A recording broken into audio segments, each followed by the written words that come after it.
There is no question in my mind, and it's not because we teach it, but if I had to start all over, I was asked the question, if I had to start all over with 10 grand, what would I do?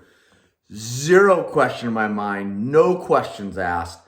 I would go out and be a land acquisition specialist, straight up. And what I would do is, we teach the different exit points versus the different paydays, right? And what I would do right out of the gate is I would be out there putting deals together and bringing in another party to run them through the process and to develop them. And so I probably wouldn't, so like you can execute a deal and just flip it right at execution, and also so exit at execution, and then take a small payday at execution as well, because that's your first exit / payday opportunity in these deals. The next is after feasibility. The next is after you get through the subdivision approval process. Next would be at finished lots, when finished lots are sold. Next would be when finished homes are sold. Well, what I would do is I would probably take that 10 grand and I would run the feasibility on the deal. Okay. And what I would, and I would then exit and get paid at the end of feasibility. So the last time we did a deal that way versus running it through the approvals ourselves or developing it ourselves, we actually exited and got paid at the end of the feasibility study, the due diligence process, the 90 days, is we got our cash back plus made around 300 grand, right? So I think we were into that deal 10, 15,000. And so we got that back plus made right around 300. That is exactly what I would do. That'd be my exact strategy if I had to start all over again.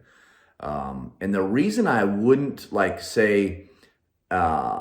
exit, early in the stage, but then not take my payday, say, until approvals or finished lots or finished houses, because I wouldn't want to wait that long for my payday, because I'd want to keep turning that capital, right? So now I turn that 10 grand into, let's just say, 310 grand.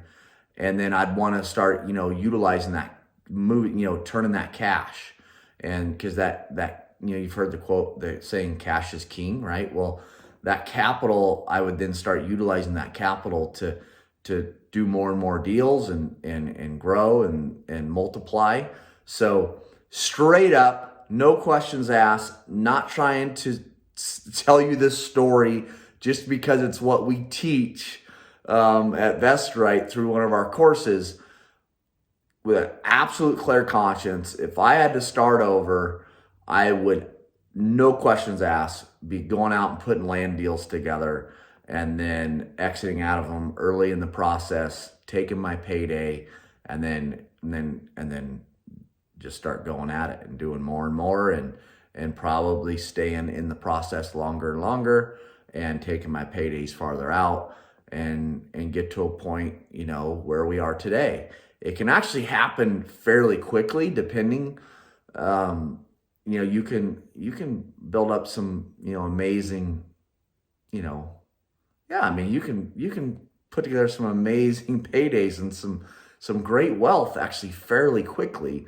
I'm not saying that because I'm not trying, you'll never hear me try to say what we do is a get rich quick thing, because it's not what I believe in. To me, anything that is worthwhile is worth working for. So, but yeah, looking you straight in the eye with a clear conscience, I would absolutely go and do what we're teaching. So, all right, take care.